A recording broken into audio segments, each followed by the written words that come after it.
मिट्टी से जुड़ा बचपन। उत्तर भारत के एक छोटे से गांव में एक लड़का रहता था, आरव। गांव का नाम था सत्यपुर। ये नाम यूं ही नहीं पड़ा था, क्योंकि वहां के लोग आज भी सच, मेहनत और रिश्तों को सबसे ऊपर रखते थे। आरव का घर बहुत साधारण था, कच्ची दीवारें, टीन की छत और एक छोटा सा आंगन। लेकिन उस घर में जो सबसे बड़ी चीज़ थी, वो थी संस्कारों की दौलत। आरव के पिता एक मामूली क्लर्क थे। तनख्वाह कम थी, लेकिन ईमानदारी इतनी कि गांव वाले उन्हें चलती फिरती किताब कहते थे। माँ अनपढ़ थीं, लेकिन जीवन का हर पाठ उन्हें याद था। माँ रोज कहती, बेटा, पैसा चला जाए तो फिर आ सकता है, लेकिन चरित्र चला जाए तो सब खत्म। आरव ये बातें सुनता तो था, लेकिन उस उम्र में समझ नहीं पाता था। सपनों की जल्दी। आरव पढ़ाई में ठीक ठाक था, लेकिन एक कमी थी, वो सब कुछ जल्दी चाहता था। जल्दी नाम, जल्दी पैसा, जल्दी सफलता। जब गांव के लड़के कहते, धीरे धीरे आगे बढ़ेंगे, तो आरव सोचता, जिंदगी इतनी लंबी कहाँ होती है। एक दिन स्कूल में घोषणा हुई, राज्य स्तरीय प्रतियोगिता। इनाम, शहर के बड़े स्कूल में एडमिशन, 50,000 रुपए स्कॉलरशिप, नाम और पहचान। आरव का दिल जोर जोर से धड़कने लगा। उसने सोचा, यही मौका है, या तो सब कुछ या फिर कुछ भी नहीं। डर और पहला फिसलता कदम। प्रतियोगिता का दिन आया। हॉल में सन्नाटा था। घड़ी की टिक-टिक साफ सुनाई दे रही थी। आरव ने सवाल देखा।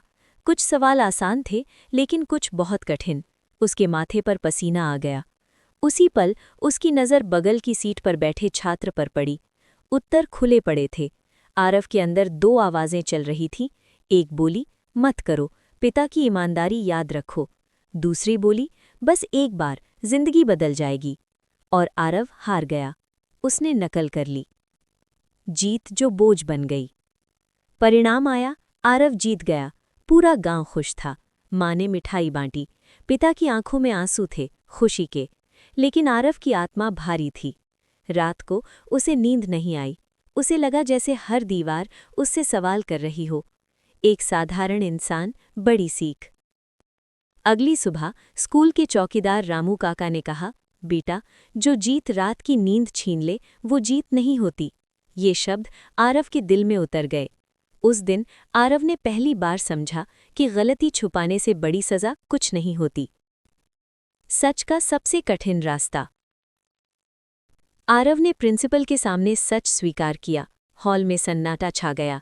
इनाम वापस ले लिया गया। लोगों ने ताने मारे, लेकिन पिता ने उसके कंधे पर हाथ रखकर कहा, आज तू हार कर जीत गया बेटा। संघर्ष, आंसू और धैर्य। इसके बाद का समय आरव के जीवन का सबसे कठिन दौर था। कोई इनाम नहीं, कोई विशेष सुविधा नहीं, लेकिन अब आरव ने ठान लिया था, धीरे सही लेकिन सही रास्ते से। वो रोज सुबह 4 बजे उठता, पढ़ता, गलतियों से सीखता, वक्त का असली इनाम। सालों बाद आरव एक ईमानदार अफसर बना। जब वो गांव लौटा तो स्कूल के बाहर लिखा था, सफल वही नहीं जो आगे पहुंचे, सफल वो है जो पीछे मुड़कर भी शर्मिंदा न हो। आरव की आंखों से खामोश आंसू बहने लगे। स्टार, अंतिम मॉरल। नंबर 1, सफलता से ज्यादा जरूरी है उस रास्ते की सच्चाई। नंबर 2, जो आज सही चुनता है वही